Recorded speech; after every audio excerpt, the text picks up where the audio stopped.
नमस्कार, आदाब, सलाम, सत श्री अकाल। आप देखना शुरू कर चुके हैं आर्यव्रत टाइम्स। आज जैसा कि आरजेडी ने अपना परिवर्तन पत्र हम आपको दिखा रहे हैं, ये पत्र भी मेरे हाथ में है और अभी मौजूद है हम आरजेडी प्रदेश कार्यालय। मेरे साथ मौजूद हैं जो आरजेडी के प्रवक्ता हैं एजाज साहब। लगातार हर विषय पर बात रखते हैं, आज उसी विषय पर पहुंच चुके हैं। जैसे कि प्रेस कॉन्फ्रेंस करके तेजस्वी प्रसाद यादव ने आज सुबह में परिवर्तन पत्र 24 जन वचन, ये क्या है, इसमें बहुत सारी घोषणाएं हुई है। 24 तरह के, सबसे ज़्यादा है 1 करोड़ नौकरियां। पहले 10 लाख नौकरियां की घोषणा हुई थी, जिसमें 5 लाख लगभग उन्होंने 17 महीना में करके दिखाया। लगातार इसका बात भी हो रही है, लेकिन अभी 1 करोड़ नौकरियां और भी बहुत सारा है, उनसे जानना चाहेंगे। 24 जन वचन परिवर्तन पत्र क्या है? देखिए, सबसे बड़ी बात यह है कि हम लोग जो भी वचन देते हैं उसको पूरा करते हैं। आपने देखा होगा 2020 के चुनाव में हमने प्रतिज्ञा पत्र दिया था और जो हम लोगों का संकल्प था कि 10 लाख नौकरी देंगे एक कलम से। जैसे ही सत्ता में हम आए 2022 में, डिप्टी सीएम रहते हुए हमने 5 लाख से ऊपर नौकरियां दी। और स्पष्टता हमारा जो सोच रहा है कि हम किसी भी स्थिति और परिस्थिति में देश के नौजवानों को, बिहार के नौजवानों को, उनके चेहरे को मुस्कुराने का मौका देंगे, उनके भविष्य को बेहतर बनाएंगे, उनके परिवार और परिवार के लोगों के बीच बेहतर स्थिति करने का काम करेंगे। अगर कोई बच्चे पढ़ाई करते हैं और उनका भविष्य बेहतर नहीं होता है तो उनके परिवार में निराशा होती है। और तेजस्वी जी ने आज जो 24 जन वचन परिवर्तन पत्र जारी किया, उसमें उन्होंने सबसे पहला जो दिया है 1 करोड़ नौकरी दिया जाएगा नौजवानों को देश भर में, और वो भी 15 अगस्त को। 15 अगस्त को एक तरफ देश के आपको नहीं लगता है कि ज़्यादा ही घोषणा होगी 1 करोड़ नौकरी? भाई, सबसे पहले तो उनसे पूछना चाहिए ने जो हर साल 2 करोड़ की बात किए थे और 10 साल हो गए, 20 करोड़ मिलना चाहिए था। इन्होंने दिया भारत सरकार के आंकड़े के अनुसार 7,22,311 10 वर्षों में, और हमने दिया 17 महीने में 5 लाख से ऊपर। तो ये हमारा उनके बीच में जो समानुपातिक आकलन है उसको स्पष्ट रूप से जनता भी देख रही है, आम आवाम भी देख रही है और देश का नौजवान भी देख रहा है कि तेजस्वी जी किस तरह से नौजवानों और नौजवानों के भविष्य के प्रति चिंतित है, उनके भविष्य में बेहतरी कैसे हो, उनके चेहरे पर मुस्कुराहट कैसे हो, इसके लिए वो काम कर रहे हैं और काम दिखता है, ये बताने की आवश्यकता नहीं है। विशेष राष्ट्र का दर्जा दूसरा नंबर पे है। देखिए, बिहार को विशेष लगातार नीतीश कुमार ने इसका आवाज उठाया, लेकिन अभी तक हुआ नहीं। आज यहाँ पे घोषणा भी। अच्छे, नीतीश कुमार जी आश्वासन वाले हैं, भाषण वाले हैं, और हम लोग वचन वाले हैं, हम लोग संकल्प वाले हैं। याद होगा आपको, जब मैडम श्रीमती राबड़ी देवी जी बिहार की मुख्यमंत्री थी तो अटल बिहारी वाजपेयी जी के सामने उन्होंने गांधी मैदान में वचन ले लिया था और बिहार को विशेष राज्य का दर्जा देने के प्रति अटल जी भी तैयार हो गए थे। लेकिन किस तरह से सुशील मोदी और नीतीश कुमार ने इसमें अड़ंगा लगाया, ये सबको पता है। लेकिन हम अड़ंगा नहीं लगने देंगे। हम स्पष्ट रूप से बिहार और बिहार को विशेष राज्य का दर्जा दिलाने के प्रति जो हमारा वचन है, उस वचन को हम पूरा करवाएंगे। 500 रुपये में गैस सिलेंडर। देखिए, 500 रुपये में गैस सिलेंडर देने का जो हमारा वादा है, ये महिलाओं के जो आंखों में आंसू आप देख रहे हैं महंगाई के कारण, 1200 रुपया, 1000 रुपया सिलेंडर का दाम, ये लोगों के बीच चर्चा किए कि हम उज्ज्वला योजना लाए हैं महिलाओं के लिए।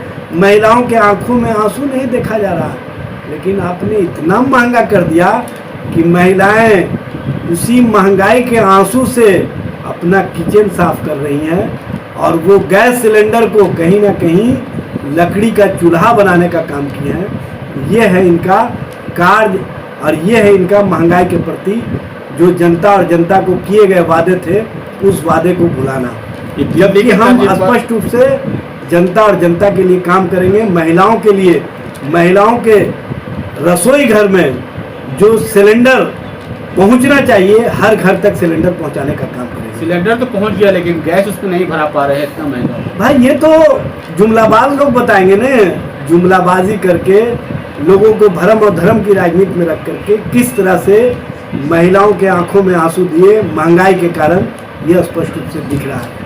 दिल्ली के तर्ज पर अरविंद केजरीवाल का जो था 200 यूनिट फ्री बिजली बिहार में होने वाला है। देखिए, बिहार में सबसे महंगी बिजली बिकती है और मुख्यमंत्री जी बार बार कहा करते थे जब हमारे साथ थे गठबंधन में कि जो भारत सरकार है, जो केंद्र सरकार है, वो इतना बिजली महंगी देती है कि हमको एफर्ट नहीं करना पड़ रहा है।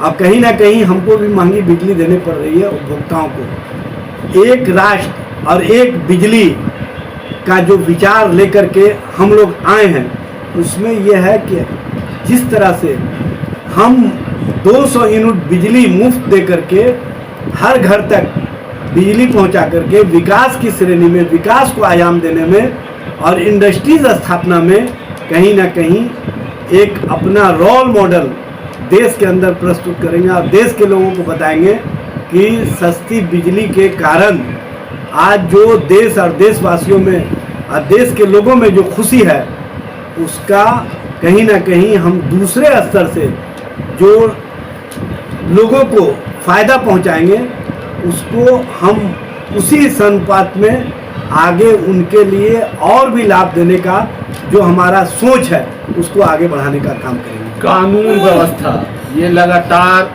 आरजेडी पर सवाल उठती है। 15 साल पीछे, 15 साल पीछे, फिर कानून व्यवस्था। देखिए, आरजेडी पर जो सवाल खड़ा करते हैं, दरअसल उनको गरीब, शोषित, वंचित, पीड़ित, पिछड़ा, अति पिछड़ा, अल्पसंख्यक समाज का जो सत्ता में भागीदारी है, जो सत्ता में हिस्सेदारी है, जो कहीं ना कहीं इनके हित की बात की जाती है, तो इन लोगों को पेट में दर्द होता है। इसीलिए ये शोषितों, वंचितों की बात करने पर, गरीबों की बात करने पर उसको जंगल राज का उपमा दे करके अपना परसेप्शन खड़ा करना चाहते हैं। जबकि किस तरह से बिहार में पुलिस राज है, उत्तर प्रदेश में पुलिसिया राज है, ये बुलडोजर बाबा की नीतियों को देखिए। और जब भारतीय जनता पार्टी बिहार में सत्ता में आई है, तो किस तरह से उसी बुलडोजर बाबा की नीति को बिहार में अपनाने का प्रयास चल रहा है, यह स्पष्ट रूप से दिख रहा है। जहाँ पर जो लॉ है और जो लॉ का आधार है, उस पर ये चलना नहीं चाहते हैं।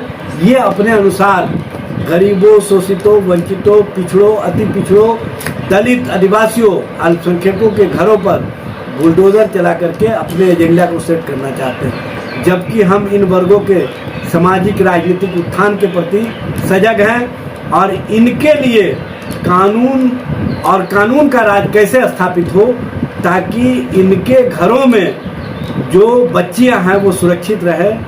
इनके बीच में महिला खिलाड़ियों के साथ जिस तरह का बर्ताव केंद्र के सरकार के माध्यम से किया जा रहा है और केंद्र के स्तर से जिस तरह से महिला खिलाड़ियों को प्रताड़ित करने वाले लोगों को बचाने का प्रयास किया जा रहा है, उन प्रयासों को हम विफल करेंगे। बेहतर कानून व्यवस्था के लागू करके रोल मॉडल बनेगा इंडिया सरकार बनने पर कानून व्यवस्था।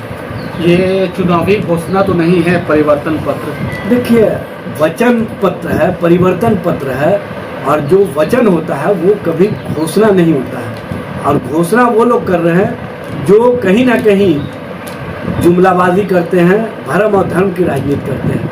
हम तो वचन, प्रतिज्ञा और संकल्प के साथ आगे बढ़ते हैं और हम विचारों के साथ आगे बढ़ते हैं।